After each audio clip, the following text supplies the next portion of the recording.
For centuries, humanity was seen as weak and insignificant, ignored by the galaxy, dismissed by those in power, tolerated only when useful, and quietly mocked when inconvenient.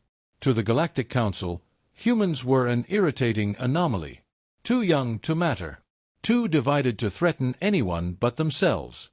They argued loudly in chambers dominated by civilizations older than human history. They questioned laws written before their species had discovered fire. They refused to accept that age alone granted authority. That made them exhausting. But exhaustion was not fear. By every metric the Council respected, humanity ranked low. Their fleets were small. Their technology was adaptable but inelegant. Their political systems were chaotic, inefficient, and constantly at odds with themselves.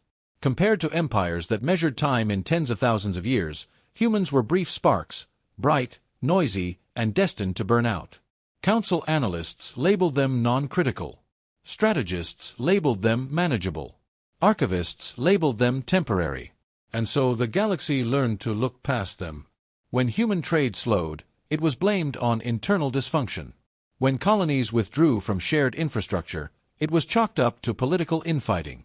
When human representatives stopped appearing in council chambers altogether, the conclusion was easy. Humanity had failed. Species failed all the time. Some collapsed under the weight of their contradictions. Some were absorbed by stronger neighbors. Some simply vanished when the universe stopped accommodating their growth. Humanity, with all its noise and division, seemed destined for the same quiet end. Then humanity went silent. No protests. No demands. No warnings. Trade lanes leading to human space emptied. Diplomatic channels went dark. Civilian traffic rerouted inward and never returned. The endless stream of human commentary, arguments, objections, questions, simply stopped. The Council rejoiced. Quietly at first. Then openly. The absence was comforting. Meetings ran smoother. Votes passed faster. Long-standing initiatives no longer faced human resistance. Younger species stopped citing humanity as an example of alternative governance. Stability, the Council claimed, had been restored. Monitoring continued briefly. Energy readings spiked in human systems, odd, but expected. Dying civilizations often burned brightly just before the end. Industrial output surged, then vanished from shared networks. Observers filed routine reports. Then even those stopped. Humanity was reclassified. Inactive. Non-viable. Effectively gone. The file was closed.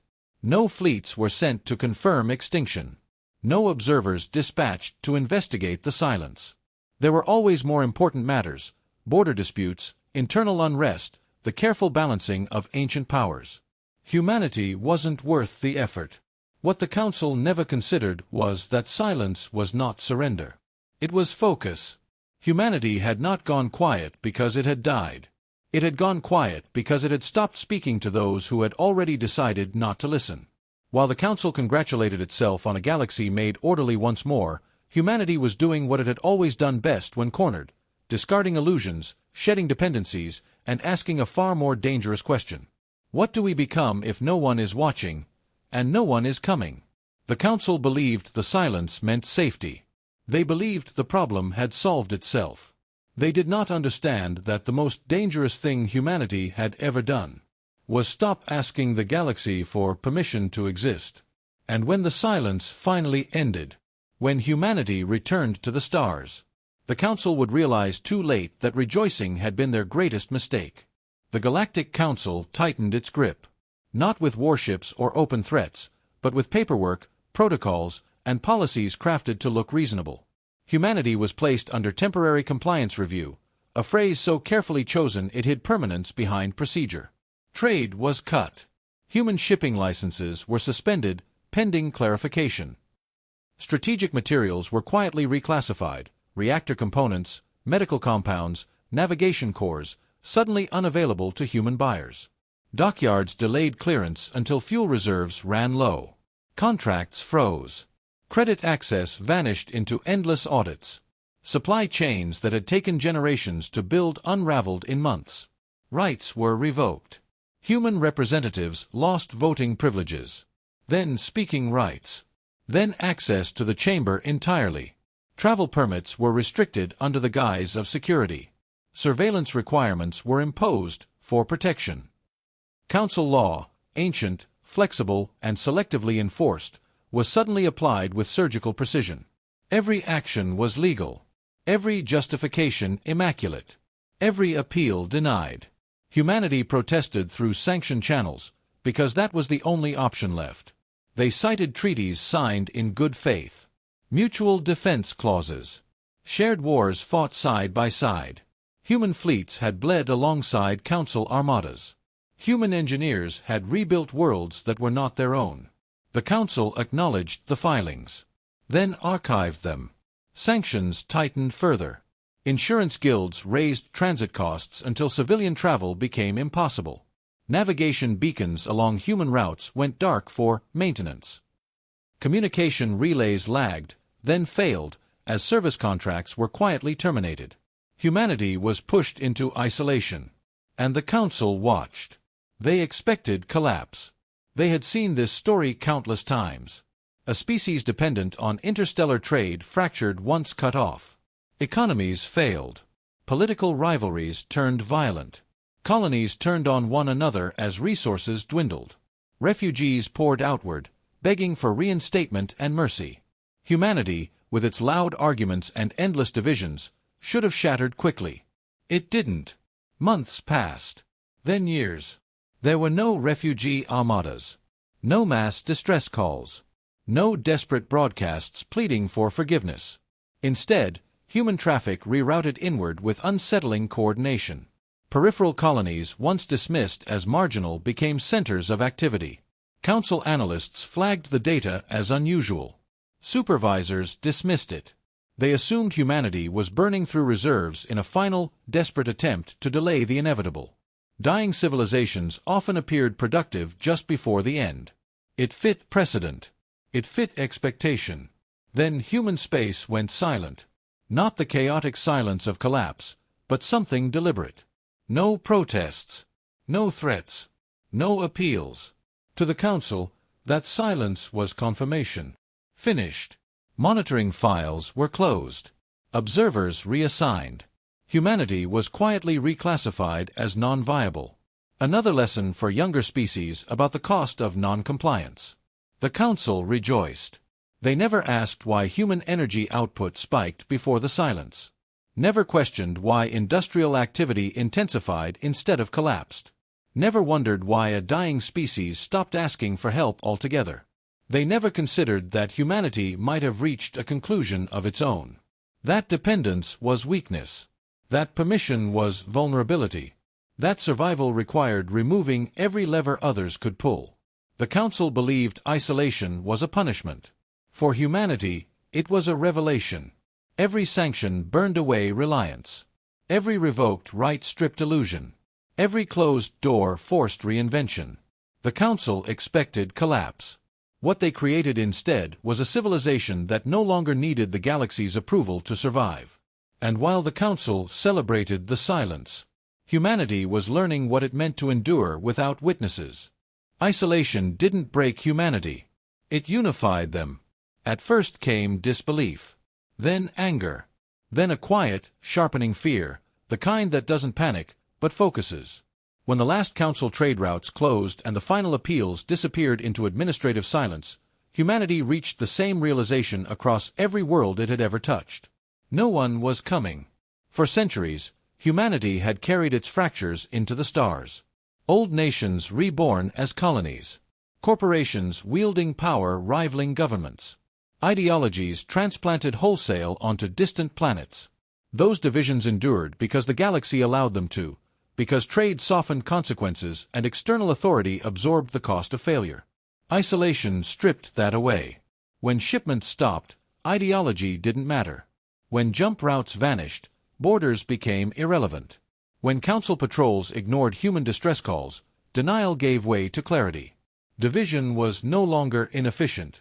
It was fatal.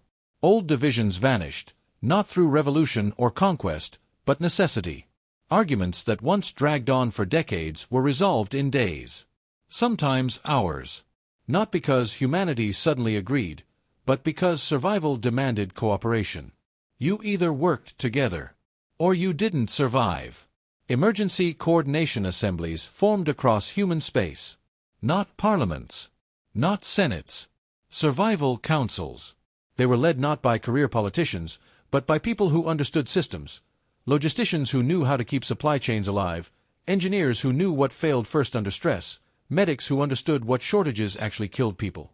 The questions were brutally simple. How do we feed everyone? How do we keep power stable? How do we make sure no colony stands alone? Corporations resisted at first. Profit collapsed without external markets. Some attempted hoarding, leveraging scarcity for control. They didn't last. Cooperative networks outpaced them within months, sharing materials, labor, and data freely, producing more with less waste. Profit was replaced with continuity. Military forces followed. Fleets that once answered to different flags began operating together out of necessity. Joint patrols became shared commands. Shared commands hardened into permanent structures. Uniforms lost insignia. Ship hulls lost ownership markings. Culture remained. Identity remained. Authority changed. All colonies stood under one command. It wasn't declared. It wasn't voted on. It emerged. Command was not a government. It did not dictate belief, language, or culture. It coordinated survival. When command issued a directive, it was followed, not out of loyalty, but because it worked. Power grids synchronized. Food production stabilized. Manufacturing standards unified.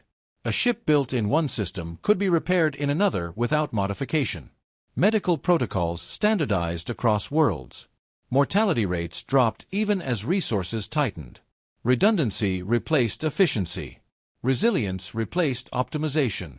Humanity stopped functioning like competing states. They began functioning like a single organism. Education shifted almost overnight. Children learned systems thinking before history. Emergency response before politics. Every human learned something practical: fabrication, repair, medicine, logistics. Knowing how to keep something running became as fundamental as language. This wasn't militarization. It was preparation. Because if no one else would protect them, they would protect themselves. Defense replaced borders. Early warning arrays stretched far beyond mapped space, watching vectors no council doctrine had ever considered threats. Humanity assumed betrayal as baseline. They assumed isolation would return. They assumed help would not arrive in time. So they built accordingly. The galaxy never noticed. Council observers had been reassigned. Sensor coverage reduced. Reports hinting at unusual coordination were buried under bureaucracy or dismissed as noise. Humanity faded from relevance exactly as the Council expected. And humanity did nothing to correct that assumption. They had learned the value of being underestimated. While the Council congratulated itself on restored order, human space grew quieter and stronger. Colonies once separated by light years functioned like neighboring districts. Decisions that once took generations were made in days. Not through tyranny. Through shared responsibility. Isolation had done what centuries of diplomacy never could. It removed the illusion that someone else would step in. In its place, humanity built unity not from ideology, but necessity. Not from obedience, but trust. And when the galaxy eventually looked back toward the region it believed was empty, it would not find a fractured species begging to be heard. It would find something whole. Something prepared. Something that had learned the oldest rule of survival the hard way. If no one else will stand for you, you learn to stand together. In silence, humanity evolved. Cut off from the galaxy's noise, human space did not decay, it sharpened. There were no broadcasts meant to reassure outsiders, no demonstrations staged for approval that would never come. Progress stopped being performative and became essential. New engines came first. Humanity abandoned the galaxy's obsession with shortcuts through reality. Hyperspace lanes, fold corridors, slipstreams, fast, elegant, and utterly dependent on infrastructure controlled by others. Humans chose something slower, harsher, and far more reliable. Endurance. They built engines that pushed directly against spacetime itself, converting mass, time, and relentless persistence into motion. Inefficient by Council standards. Punishing on materials. Impossible to optimize for spectacle. But they never failed. Human ships no longer required lanes, gates, or permission. If space existed, they could cross it. Travel became inevitable rather than conditional. They didn't arrive quickly. They arrived no matter what. Unbreakable shields followed. Not graceful energy veils designed for brief, glorious engagements, but layered systems of brutal redundancy. Fields nested within fields, reinforced by mass, geometry, and adaptive algorithms that treated damage as information. Human shields didn't try to cancel force. They absorbed it, distributed it, learned from it. Energy bled away into harmless radiation. Kinetic impacts slowed, spread, and died. Every strike refined the system further. Failure wasn't an outcome, it was feedback. Hull plating thickened until ships resembled drifting continents. Armor wasn't decorative, it was grown, replaced, and grown again. Vital systems were buried beneath entire ecosystems: farms, reservoirs, fabrication bays, medical wards. Even catastrophic damage became survivable. Human ships stopped being vehicles. They became habitats that moved. Fleets were built, but not for conquest. There were no banners painted on hulls. No heroic names etched into armor. Ships were identified by function and redundancy, not legacy. Ark-class vessels protected populations. Foundry fleets manufactured replacements mid-transit. Defense lattices turned open space into controlled terrain rather than battlefields. Every loss was anticipated. Every role replaceable. Every ship expendable, except the people inside. Weapons existed, of course. Humanity wasn't naive. But they were built with restraint. Interdiction fields to halt advance. Area denial arrays to make approach catastrophically costly. Precision null systems to remove threats cleanly and permanently. Humanity did not build weapons to intimidate. They built weapons to end danger. Artificial intelligence, once feared, once restricted, was rebuilt under unforgiving rules. No gods. No masters. Partners only. Every system assumed error rather than perfection, betrayal rather than loyalty, failure rather than success. Human oversight was mandatory. Human responsibility absolute. Biology advanced alongside steel. Human physiology adapted quietly. Radiation tolerance increased. Cellular repair accelerated. Immune systems became aggressive, self-updating networks. Humans didn't become visibly different. They became harder to kill. Generations grew up inside this preparation. Children learned fabrication and repair alongside language and mathematics. Emergency response became basic education. Knowing how to keep something running became as fundamental as reading. This wasn't militarization. It was survival literacy. Beyond human space, the galaxy remained unaware. The Council was busy celebrating silence, managing politics, and congratulating itself on restored order. Data that contradicted humanity's supposed collapse was filtered, reinterpreted, or quietly discarded. It was easier not to look. And so the galaxy never saw the engines that ignored borders. Never saw shields that endured forces capable of shattering moons. Never saw fleets designed not to conquer, but to outlast anything that tried. While the galaxy looked away, humanity prepared. Not to return. Not to retaliate. But to endure long enough to decide what happened next. When silence was no longer enough. Then a new enemy appeared. There was no warning vote. No formal declaration. No chance for the Council to debate whether the threat was real. One cycle, the outer systems reported routine traffic and stable borders. The next, those systems were screaming, and then they were gone. The first world fell in less than a day. Long-range sensors captured fragments before failing entirely. Massive spatial distortions, fleets emerging without lanes, ships that ignored every known law of propulsion. The invaders were colossal and asymmetrical, grown rather than built, their hulls shifting as if alive. They called themselves the Dominion. Worlds fell. Council defense fleets mobilized according to protocol, too slowly, too cautiously. They arrived to find debris fields where orbital cities had once hung. Moons were dismantled for raw material. Planetary crusts were split open with industrial precision. Atmospheres burned not as targets, but as waste heat. The Dominion did not conquer. They harvested. Entire systems were stripped and abandoned, left silent and lifeless.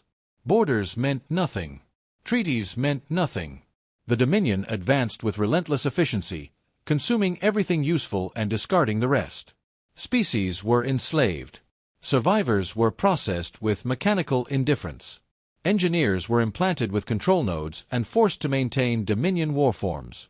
Soldiers were chemically altered, stripped of identity, and driven back into battle as disposable shock units.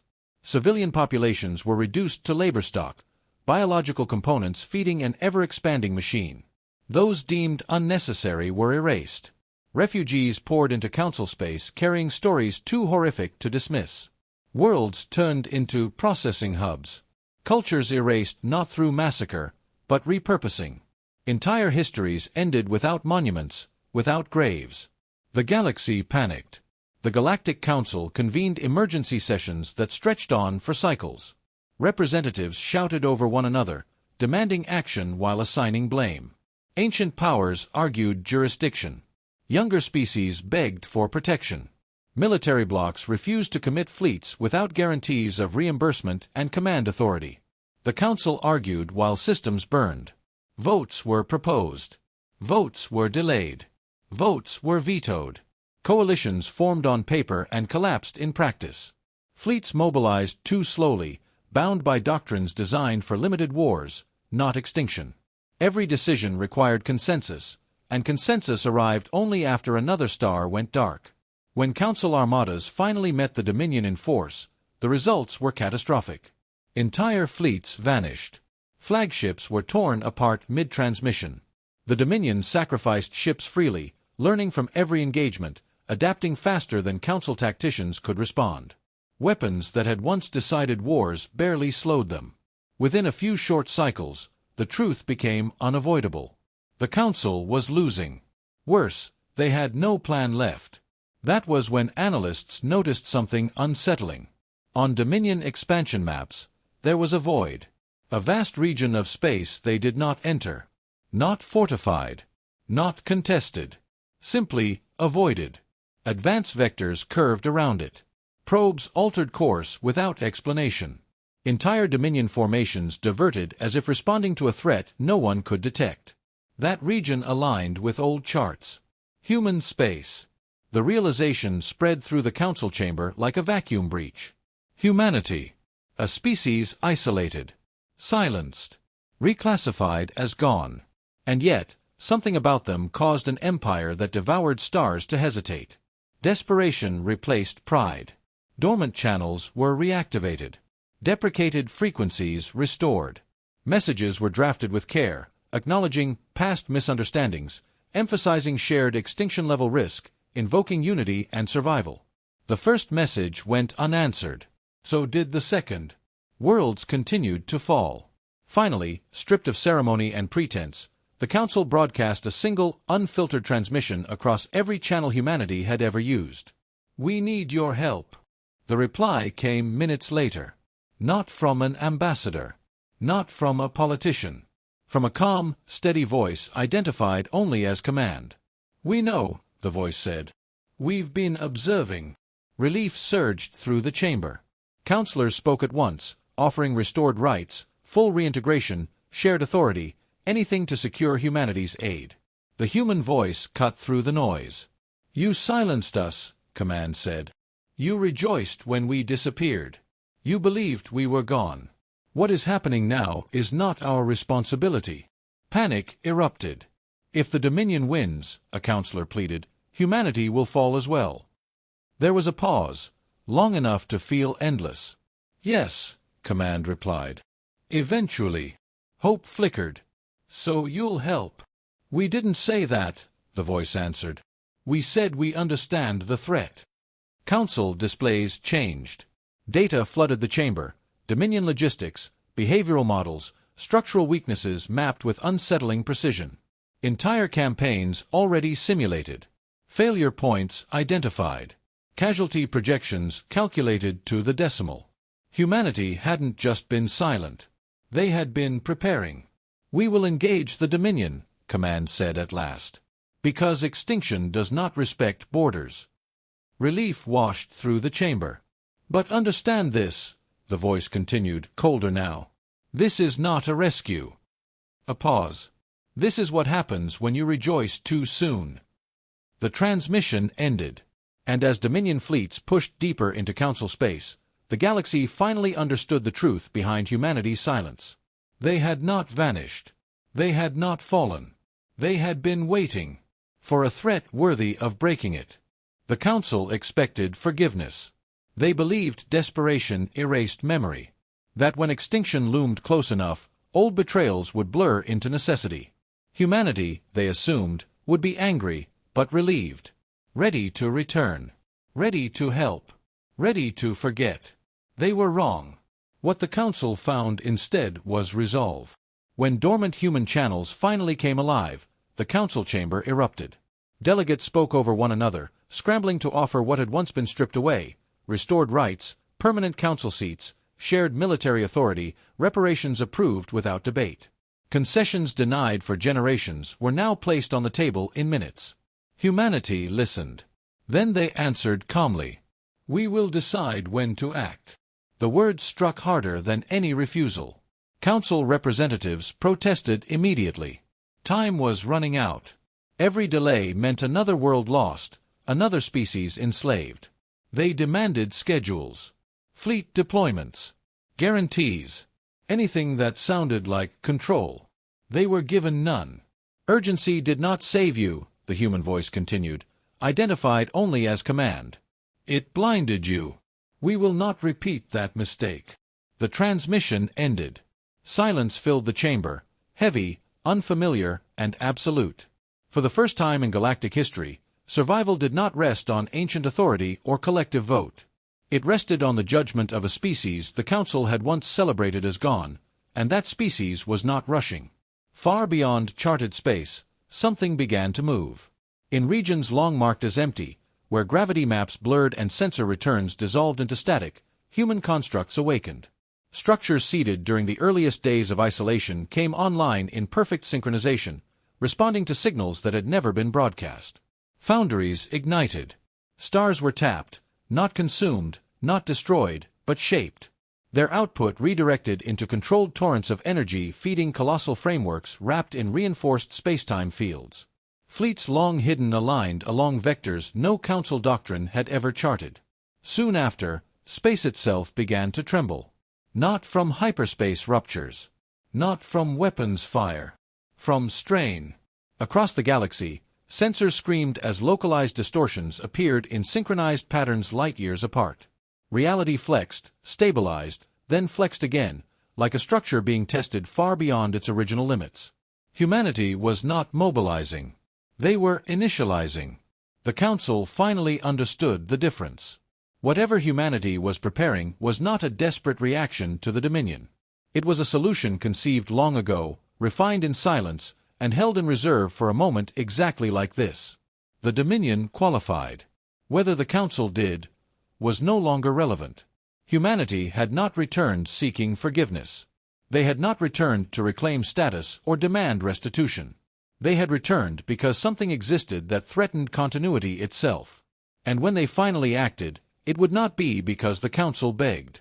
It would be because humanity had finished deciding how the galaxy would survive. And what price would be paid for silence mistaken as weakness. Human fleets emerged in perfect silence. There was no warning flash. No hyperspace rupture. No spike of energy for sensors to scream about. One moment, Dominion armadas filled the void, vast, predatory formations advancing toward the last fortified Council systems. The next moment, humanity was there. Space did not tear open. It yielded. Massive human constructs unfolded along vectors the Dominion had never considered vulnerable. Arc ships the size of moons anchored the formation, their gravity wells stabilizing the surrounding void. Vast lattice-like platforms stretched across entire approach corridors, turning open space into controlled terrain. Foundry fleets aligned behind them, already fabricating replacements for losses that had not yet occurred. They were massive. They were precise. They were unstoppable. Human vessels emitted nothing recognizable. No drive plumes. No weapons charging. Dominion targeting systems returned contradictory data, range without mass, mass without location, as if the human fleet existed slightly out of alignment with the rules the Dominion understood. They did not advance. They waited. Then a single message crossed every channel. Unencrypted. Unfiltered. Translated instantly into every known language. Stand down. The Dominion answered with annihilation. Entire formations surged forward, sacrificing themselves to breach the human line. Planet cracker lances fired. Reality-warping weapons detonated. Space burned white as the Dominion unleashed everything it had ever used to erase resistance. The human fleet did not move. Their shields flexed, layered systems absorbing, dispersing, and nullifying forces that had shattered stars. Energy bled away into harmless radiation. Kinetic impacts slowed, spread, and died. Human hulls did not glow. Armor did not fracture. Humanity endured. Then they responded. Not with fury. With correction. Regions of space hardened. Dominion ships slowed, then stopped entirely, trapped in volumes where physics itself refused to cooperate. Propulsion systems failed. Weapons shut down mid-cycle. Entire fleets froze mid-charge like insects suspended in amber. Human counterfire began. It was not a barrage. It was removal. Dominion vessels vanished one by one, erased by localized null events that left no debris, no explosion, only absence. Command ships disappeared first. Control nodes followed. Each strike eliminated something essential, unraveling the enemy's structure with surgical inevitability. The Dominion attempted to adapt. They always did. But there was nothing to adapt to. Human tactics did not escalate. They did not change. They remained constant, methodical, as if the outcome had been calculated long before the first ship appeared. Retreat vectors collapsed before they could be used.